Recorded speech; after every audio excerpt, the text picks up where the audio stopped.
Madame, monsieur, bonsoir et merci de nous rejoindre sur Al24 News. Tout d'abord, ce drame en Indonésie, au moins 162 personnes sont mortes et des centaines d'autres ont été blessées dans un tremblement de terre de magnitude 5,6 survenu ce lundi sur l'île indonésienne de Java. Le bilan pourrait être revu à la hausse en raison du grand nombre de personnes toujours bloquées sur place.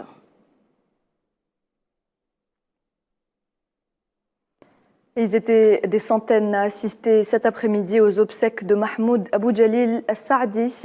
Le jeune Palestinien de 18 ans a succombé à ses blessures suite à une confrontation avec les forces d'occupation sionistes dans la ville de Jénine, dans le nord de la Cisjordanie occupée. Une mission du Fonds monétaire international dirigée par Madame Geneviève Verdier était à Alger pour les consultations de 2022 au titre de l'article 4, une mission à l'issue de laquelle il a été souligné que les perspectives à court terme de l'économie algérienne se sont sensiblement améliorées, essentiellement en raison de la hausse des prix des hydrocarbures. La mission du FMI a également déclaré apprécier la nouvelle loi sur l'investissement en Algérie.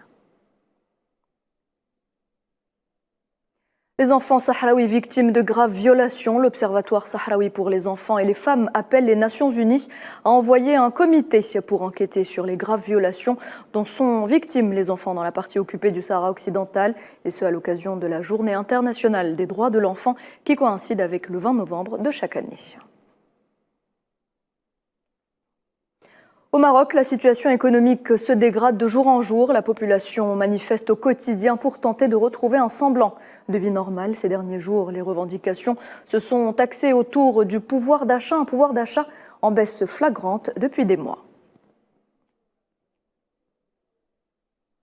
Au Nigeria, des attaques meurtrières contre une base militaire et une ville au nord-est du pays, près de la frontière avec le Niger, ont fait au moins 11 morts, dont 9 soldats, selon des sources de sécurité. Ces attaques ont été commises par des éléments du groupe terroriste Daesh en Afrique de l'Ouest.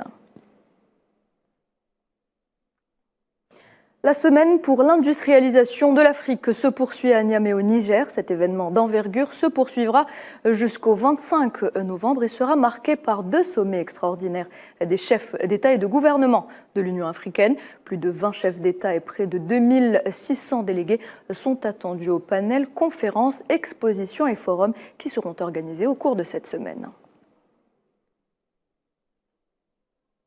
Pas de retour en arrière sur le Brexit, ce sont là les propos du nouveau Premier ministre britannique.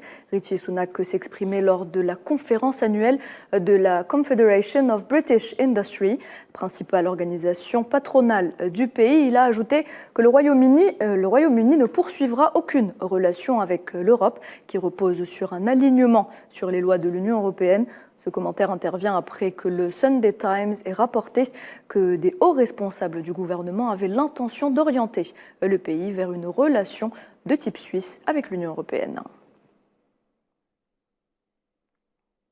Et rien ne semble apaiser les tensions russo-ukrainiennes, notamment avec les dernières explosions qui ont eu lieu dans la centrale nucléaire de Zaporijia. Le chef de l'Agence internationale de l'énergie atomique a qualifié la situation de gravissime au moment où Moscou et Kiev se renvoient la balle. Au Kazakhstan, c'est sans surprise que le président sortant Kassym-Jomart Tokayev remporte l'élection présidentielle en l'absence d'opposition, confirmant ainsi son statut de nouvel homme fort du plus grand pays d'Asie centrale. Une large victoire selon les résultats préliminaires donnés ce lundi par la commission électorale avec 81,31% des voix. Et toujours en Asie, le dirigeant nord-coréen Kim Jong-un a supervisé le lancement de son dernier missile balistique intercontinental, accompagné de sa fille, dont l'existence est ainsi révélée au monde entier pour la première fois. Et voilà, on arrive à la fin de ce point de l'actualité. Merci de l'avoir suivi. Je vous donne rendez-vous à 19h pour le journal de la rédaction.